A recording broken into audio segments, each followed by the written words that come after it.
స్వాతంత్రం వచ్చిన నాటికి భారతదేశ జనాభా 342 మిలియన్. మొదటి విత్త సంఘం అధ్యక్షుడు కేసీ నియోగి. భారతదేశం నూతన ఆర్థిక విధానానికి కారకుడైన ఆర్థిక శాస్త్రవేత్త మన్మోహన్ సింగ్. రూర్కెలా స్టీల్ ప్లాంట్ ఎవరి సహాయంతో నిర్మించారు? జర్మనీ.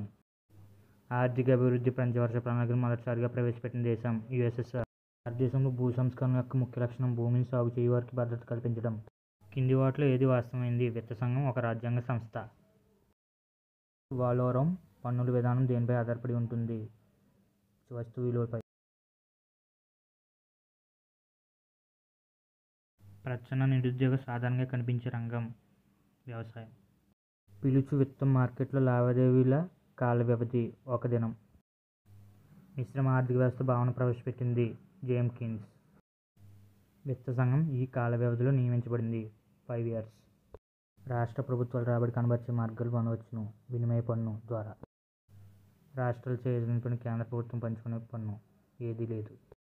యూనియన్ ప్రభుత్వం యొక్క అతిపెద్ద పన్నురహిత మార్గం వడ్డీ రాబడి.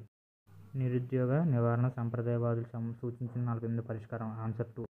వాటిలో అదృశ్య రాబడి ఏది? విదేశీ సంచారకుడు మన దేశంలో చేసే వ్యయం.